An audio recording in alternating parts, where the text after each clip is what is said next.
നിങ്ങളുടെ favourite shows ഇനി ഒരിക്കലും മിസ്സാവില്ല. ഇപ്പോൾ C5 കാണും നിങ്ങളുടെ ഫേവറേറ്റ് ഷോ തികച്ചും സൗജന്യമായി. അപ്പോ വിജയനെ പറഞ്ഞ് ഇങ്ങോട്ട് അയച്ചിരിക്കുന്നതും അവള് തന്നെ അല്ലേ? സംശയമില്ല രാജ്യമ്മേ. ആ, ഏതോ ഒരു ബോസ് സാറ് പറഞ്ഞിട്ടാ അയാൾ ഇവിടെ രോഹിത്തിനെ തെരഞ്ഞു നടക്കുന്നത്. രോഹിത്തിനെ കിട്ടിയ കൊല്ലേണ്ടത് എങ്ങനെയാന്ന് വരെ അവര് പ്ലാൻ ചെയ്ത് വെച്ചിട്ടുണ്ട്.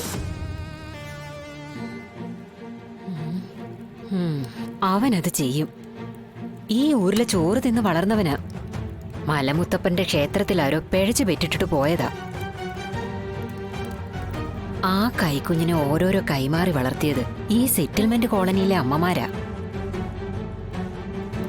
എങ്ങനെയൊക്കെയോ തട്ടിയും മുട്ടിയും 10ാം തരം പാസ്സായി അവൻ പോലീസായപ്പോ ഞങ്ങളൊക്കെ സന്തോഷിച്ചതാ.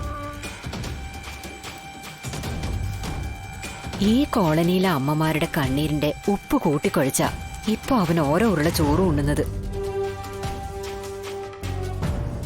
ഈ കോളനിയുടെ മുക്കും മൂലയും നന്നായിട്ട് അറിയാവുന്നതുകൊണ്ട് പുറത്തുനിന്നുള്ളവരെ എന്ത് നെറുകേട് കാട്ടാൻ വന്നാലും അവൻ ആ കൂട്ടിന്. 10 രൂപ നോട്ട് നിലത്തിട്ട് കൊടുത്ത നക്കിയെടുക്കുന്ന ചേറ്റ.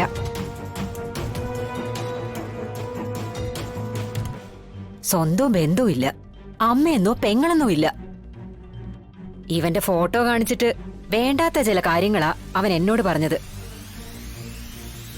അവന്റെ സ്വഭാവം അറിയാവുന്നതുകൊണ്ട് ഞാൻ ഒരു പരിചയവും നടിച്ചില്ല.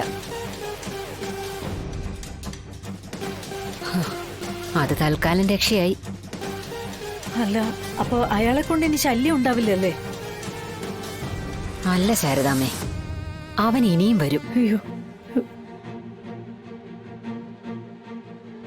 പാമ്പിനെ പോലെ ഉടല് മുഴുവൻ ചെവിയാ അവന്. ഈ കോളനിക്കാരുടെ ഓരോ കാര്യവും അവന് തൊട്ടറിയാം.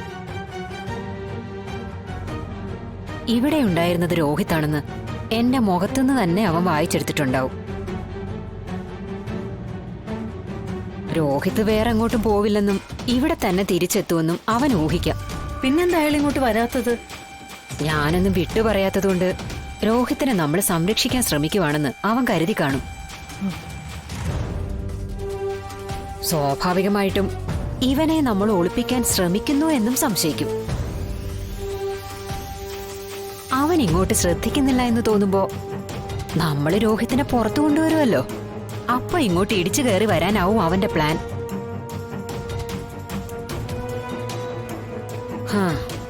അവനെ ഇന്നും ഇന്നലെ ഒന്നും കാണുന്നവളല്ലോ ഞാൻ.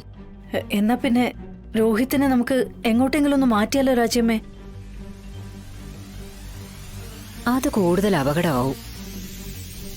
കള്ളും കഞ്ചാവും ഒക്കെ കൊടുത്ത് ഈ കോളനിയിലുള്ള ചെറുപ്പക്കാരെ ഒക്കെ കയ്യിലെടുത്തിട്ടുണ്ടവൻ. ഈ വീടിന് പുറത്ത് രോഹിത്തിനെ ഏതു വിധത്തിലും അപകടപ്പെടുത്താം. വീണ്ടും നമ്മൾ ഇവനെ ഒരിക്കലും കണ്ടെത്തിയെന്നും വരില്ല. സുസ്മിത വിചാരിച്ചതെല്ലാം എളുപ്പത്തിൽ നടക്കും. പിന്നെന്താ ഒരു വഴി? അത് തന്നെയാ ഞാനും ആലോചിക്കുന്നത്. ഒരു കാര്യം ഉറപ്പാ, ഈ ശാരദയുടെ അവസാന ശ്വാസം കൂടി നിലച്ചിട്ടേ ഇവനെ ആരെങ്കിലും തൊടൂ. രോഹിത്തിനെ നമ്മൾ എങ്ങോട്ടും വിടുന്നില്ല.